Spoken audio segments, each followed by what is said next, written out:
Hola, buenas tardes, ¿cómo están? Bienvenidos a esta novena clase de este curso bíblico que empezamos allá por el 4 de mayo, creo, y estamos bendecidos, agradecidos a los alumnos que permanecen. Les doy la bienvenida a todos los alumnos que están firmes ahí con sus tareas, que están firmes con su presentismo cada lunes en esta clase, por el compromiso que hicieron al principio de este curso cuando llenaron la planilla y se comprometieron a perseverar, y eso es lo bueno, y esa es la clave del Evangelio y esa es la clave de los hijos de Dios, perseverar. Tendremos bajas, altas, caídas, levantadas, pero siempre perseverando. Y dice la palabra de Dios con el versículo que empezamos este curso bíblico: mi pueblo perece por falta de conocimiento. Y lo que queremos dar a través de estos cursos es conocimiento. Así que te doy la bienvenida al alumnado, le doy la bienvenida a todos los que se conectan por primera vez. Vas a encontrar todas las clases en nuestras plataformas, en el canal de YouTube, en Instagram y Facebook, en la página En Conexión, en mi Facebook, Selma Graciela Moreno.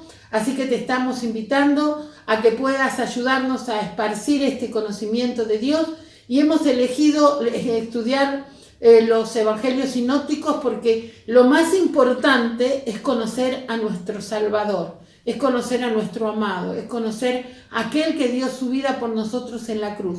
Por eso elegí que este curso bíblico sea a través de conocer y aprender de la persona de nuestro Señor Jesucristo.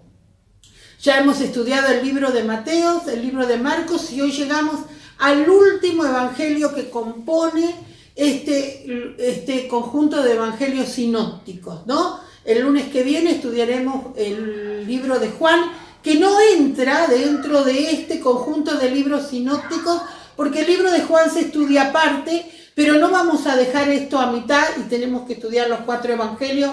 Por eso yo voy a agregar el libro de Juan para el lunes que viene. Y si ya estás si sos alumno, ya sabés que ya tenías que haber leído todo el libro de Lucas.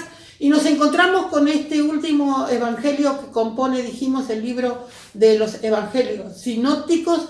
Y Juan lo vamos a estudiar aparte, más detenidamente, el lunes que viene. Así que vamos a empezar. Señor, te damos gracias por este nuevo día que nos has permitido estar en esta reunión, en este curso bíblico, para poder conocerte más y para poder aprender y para cada día enamorarnos más de tu persona, Señor. Gracias te damos, y en tu nombre empezamos esta clase. Y Lucas significa el que trae a la luz. El significado del nombre de Lucas es el que trae a la luz.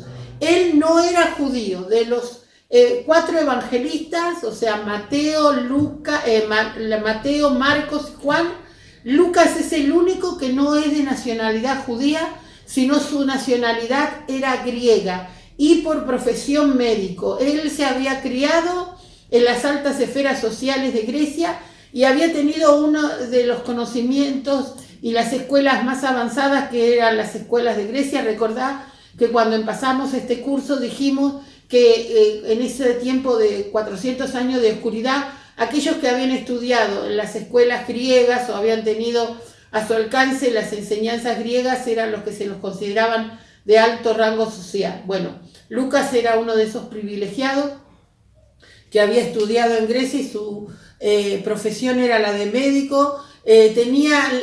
Conocía muy bien la literatura de ese tiempo, era un hombre intelectual con un vocabulario rico y variado, que eso también demostraba su conocimiento de la literatura de la época. Tenía una visión amplia, era un hombre compasivo, era poético, era muy espiritual.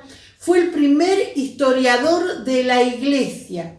Él fue uno de los hombres que indagó cautelosamente y cuidadosamente los hechos que narra, de todo lo que él se ocupa en el evangelio que se llama Lucas. Él cuidadosamente y muy prolijamente investigó cada detalle, cada hecho.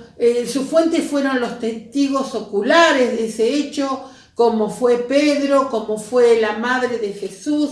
Escribió el evangelio también de los Hechos. Él no solamente es autor del Evangelio de Lucas, y también es autor del libro de los Hechos de los Apóstoles. Después, si Dios nos da la posibilidad, más adelante vamos a estudiar el libro de los Hechos, que es apasionante. El libro de los Hechos es algo tremendo, que te enamora, que te atrapa cuando lo empezás a leer. Él no solamente escribió el libro de Lucas, como habíamos dicho, sino también el libro de Hechos, del cual él también fue protagonista.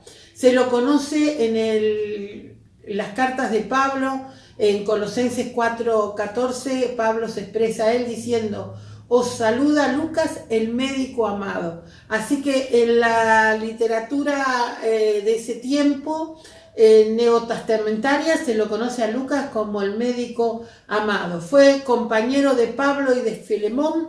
Acompañó a Pablo en 2 viajes misioneros, en Hechos 16, 10 y 11, en Hechos 17, 1 y 25, hace alusión de que él fue compañero de Pablo.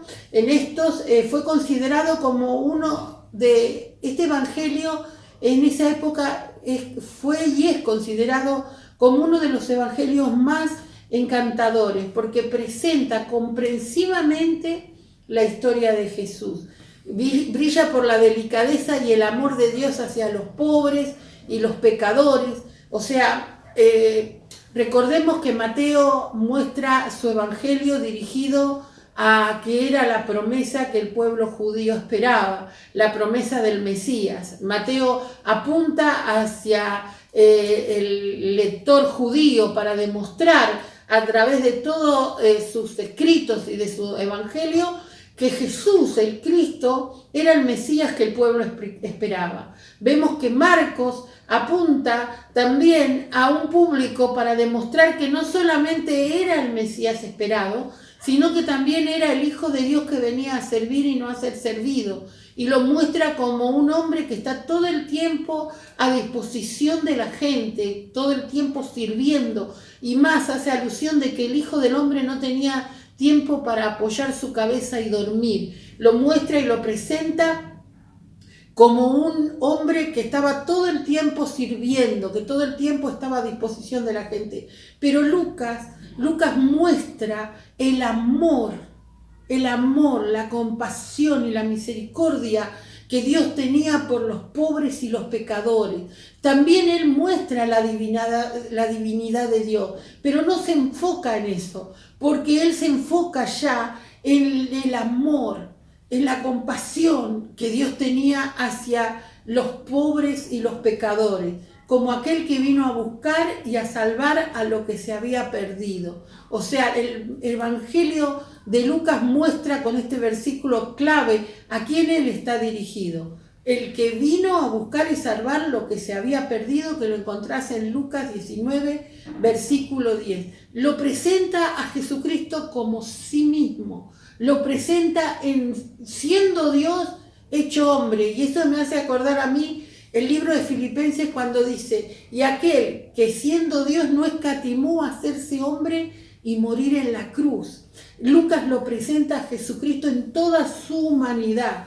Él lo presenta como el Salvador, como el Hijo de Dios Todopoderoso, que vino a enfatizar y vino a salvar al pobre y al pecador. Enfatiza la humanidad de Cristo. Este evangelio es un evangelio universal porque no está dedicado ni dirigido a determinada persona, sino que está dirigido a la iglesia en general, a la humanidad. Cristo es para todos los hombres sin distinción de raza.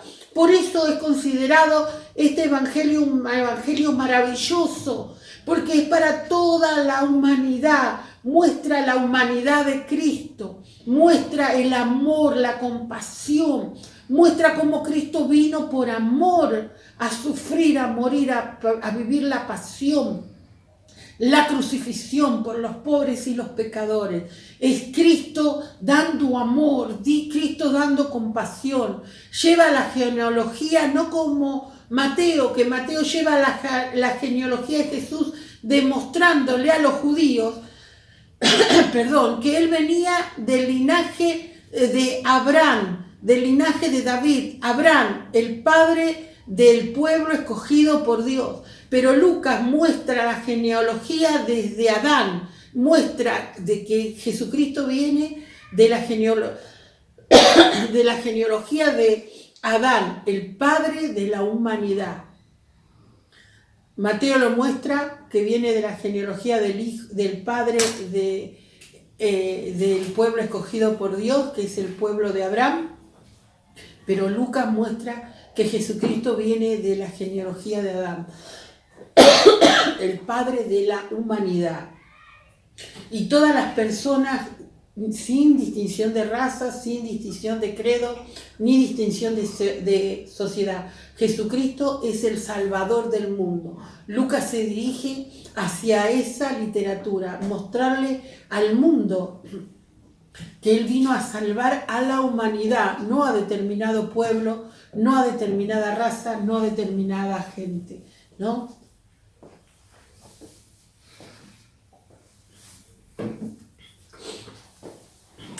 Está dirigido, el libro empieza como dirigido a un distinguido cristiano llamado Teófilo, que significa amado de Dios, de origen gentil. Lucas hace alusión como diciendo al excelentísimo. Esta palabra excelentísimo solamente se la usaba en funcionarios o aristócratas. No se sabe bien si este Teófilo, porque no se conoce nada de él, así que no se sabe si este Teófilo es una persona influyente, un funcionario, un aristócrata, o si realmente solamente es un nombre simbólico al que Lucas se dirige, porque como hemos dicho, Lucas se dirige a la humanidad, se dirige a todas las iglesias, no se dirige a determinada persona, ni pueblo, ni raza, ni determinada gente. Este personaje, como dijimos, no sabemos si es realmente una persona, un aristócrata o un funcionario, o si es solamente un modo simbólico de Lucas para dirigirse cuando empieza a escribir este evangelio. Lucas cuenta los episodios que menciona. Comienza con la escena del templo, con el nacimiento de Juan el Bautista. Lo encontramos en Lucas capítulo 1, versículo del 5 al 25. Y una situación, cuenta una situación de la niñez de Jesús, que es el único evangelio que lo menciona. Describe 3 cánticos muy hermosos que yo creo que lo vas a poder identificar si ya leíste el libro de Lucas, que es la Magnificat de María, cuando María hace un cántico en Lucas 1 del versículo 46 al versículo 55. La Benedictus de Zacarías, cuando está Zacarías en el templo haciendo incienso, y ahí si ya lo leíste, y el ángel se le presenta y le dice que él va a tener un hijo, que después sabemos que ese hijo es Juan el Bautista, que lo encontrás en el capítulo 1 de Lucas, del versículo 68 al 79, y después la oración de Simón, cuando Simón también está en el templo, y dice que ahora puede morir tranquilo porque sus ojos han visto al Salvador, que está en el capítulo 2, del versículo 29 al 37. Solo él señala las parábolas del buen samaritano, que lo encontramos en el capítulo 10, del versículo 30 al 37. Solo él habla del hijo pródigo, capítulo 15, versículo 11 al 23.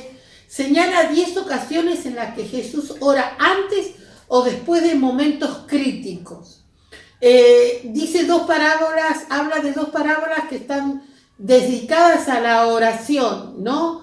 Que solo se conoce como este evangelio se conoce como el evangelio de la alabanza y de la oración, porque Lucas hace mucho hincapié en el tiempo que Jesucristo se ponía a orar, porque en momentos o situaciones críticas de Jesús se pone a orar, porque en su humanidad él solo dependía de Dios, él solo dependía de la gracia de Dios, de la ayuda divina de Dios. Entonces Lucas hace mucho hincapié en la alabanza y en la oración. Y también yo quiero tomarme unos segundos acá para decirte que Lucas es un libro maravilloso porque nos enseña como seres humanos, como personas débiles, como personas pecadoras, como personas pobres de espíritu, necesitamos estar constantemente clamando y pidiendo la ayuda de Dios, porque hay momentos en nuestras vidas, hay momentos que han sucedido y que sucederán, que solamente el poder divino de Dios puede sacarnos de esa situación. Y por eso el libro de Lucas es maravilloso, porque nos enseña de cómo Jesucristo, siendo hombre, dependía pura y exclusivamente del Padre, de las fuerzas, de la sabiduría del Padre. Por eso es que Lucas es considerado un evangelio maravilloso, porque cuando leas Lucas, si ya lo has leído y volverlo a leer, vas a ver ahí cómo Dios nos enseña que dependemos pura y exclusivamente de Él. Resalta la ternura de Jesús con los humildes, porque Él vino hacia los humildes, a los pobres, a los pecadores. Por eso en el capítulo 14, versículo 18, habla de los pastores, que el ángel se les presentó y les habló del nacimiento del Mesías. Esos pastores eran pastores pobres, eran humildes. Habla de la condición de su madre, de María, que venía también de una familia humilde. Habla de los republicanos y los pecadores que se acercaban. Censura a los orgullosos y ricos. Él enfatiza ahí, Lucas, que los republicanos, que eran hombres orgullosos, vanidosos, que eran realmente hombres pecadores, y los pecadores eran los que se acercaban realmente a Jesús, se acercaban a Él, buscaban de Él para ser salvos, para encontrar la paz en sus corazones. Eso lo vas a encontrar en el capítulo 6, en el capítulo del versículo 20 al 24. También habla de los orgullosos, censura a los orgullosos y a los ricos. Habla del rico y de Lázaro, esa parábola donde recordás que el rico está en el cielo y Lázaro también, los dos mueren, y cómo hay esa charla entre Abraham y el rico, que quiere que Lázaro vuelva para avisarle a los nobles de que lo que les espera si no obedecen. Eso lo vas a encontrar en el capítulo 16. Solo él resalta a la mujer pecadora que enjuagó los pies de Jesús con sus lágrimas. Es el único evangelio porque, como te digo, él lo que resalta es el amor, es la humillación de los pecadores y de los pobres. Eso lo vas a encontrar en el capítulo 7, del versículo 36 al 50. Habla de la conversión de Zaqueo. Eso está en el capítulo 18, del 9 al 14, del arrepentimiento del ladrón que estaba junto a él en la cruz.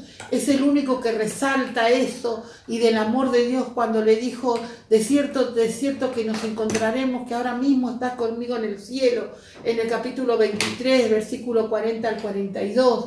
Es el evangelio de la mujer, porque Lucas hace también como una línea de ver cómo la mujer era vituperada, era desvalorizada. Así que él habla también y exalta a la mujer, habla de María, la madre de Jesús, de Elizabeth, las hermanas Marta y María, la viuda de Naín, María Magdalena.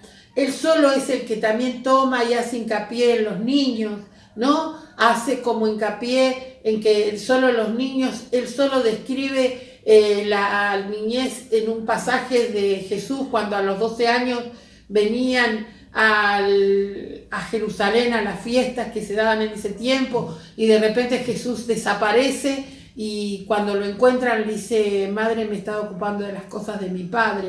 Ese es el solo el que hace él eso. También describe la visita de los magos a la casa de Jesús. Habla del Espíritu Santo más que los otros 2 evangelios. Todo el tiempo habla de que sean llenos del Espíritu. Cuando habla que Zacarías fue lleno del Espíritu, cuando habla que Simón fue lleno del Espíritu estando en el templo. Es el único que da los nombres de los emperadores. Augusto César fue el primer emperador romano. Gobernó entre el 27 a.C. y el 14 después de Cristo, año de su muerte, convirtiéndose en el emperador romano con el reinado más prolongado de la historia. Tiberio César fue el segundo emperador romano que gobernó desde el 14 después de Cristo hasta el 37 después de Cristo, año de su muerte. Hemos visto un poquito la biografía de estos emperadores romanos, que como dijimos, Lucas es el único que los nombra. Mateo presenta a Jesús como el rey, Marcos como el siervo, pero Lucas lo presenta como el Hijo del Hombre, lo presenta como el varón perfecto.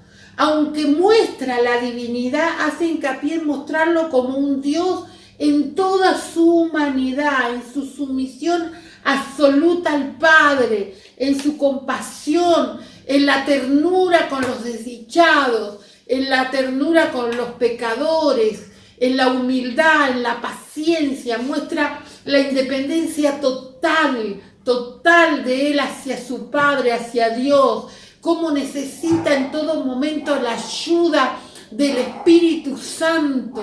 ¿Qué es lo que nosotros necesitamos en este tiempo? Recordar, el libro de Lucas nos enseña la necesidad de estar constantemente pidiendo la ayuda del Padre y del Espíritu Santo. Recordad que el Padre está en su trono sentado, el Hijo está a su diestra, pero aquí el que nos está ayudando, el que nos está conteniendo, el que nos está dando las enseñanzas, dando la sabiduría, dando la guía, es el Espíritu Santo. El libro de Lucas nos enseña completa dependencia del Padre, del Hijo y del Espíritu Santo. Muestra cómo él era dependiente del Padre, porque ya habíamos dicho que muestra dos parábolas que hablan de la oración exclusiva y que muestra situaciones críticas de Jesús donde él está todo el tiempo orando. Y cuando oramos, cuando necesitamos ayuda del Padre,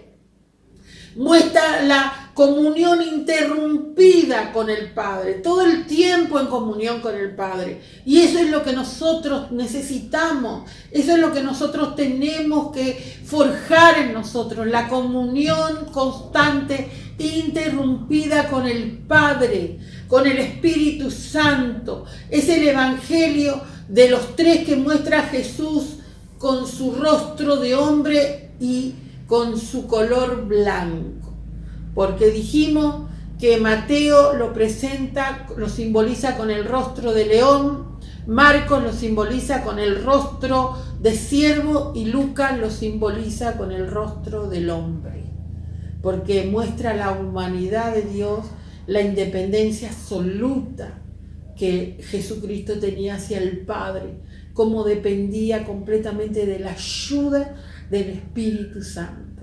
Por eso yo te animo, te aliento a que estos tres evangelios que nos han enseñado a Jesucristo de tres formas diferentes.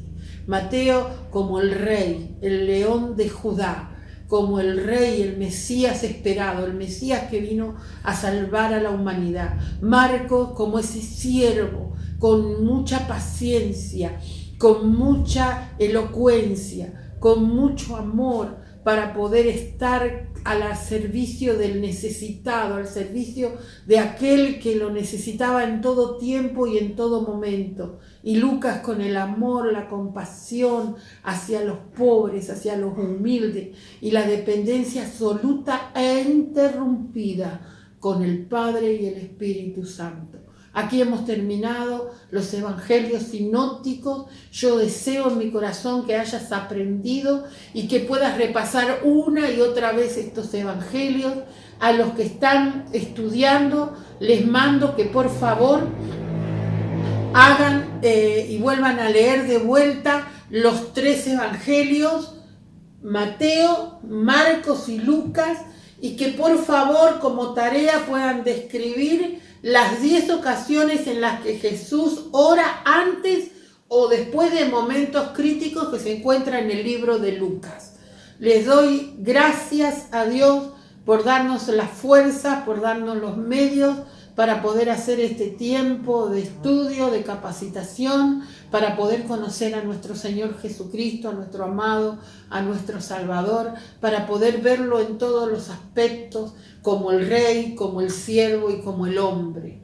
que podamos conocerlo, enamorarlos de Él, y te pido y te aliento a que tengas una comunión constante e interrumpida con el Padre, con el Hijo y con el Espíritu Santo. Dios te bendiga y nos encontramos el próximo lunes con el último evangelio, el Evangelio de Juan. Dios les dé fuerzas para que puedan estar constantemente conociendo cada día más la palabra de Dios.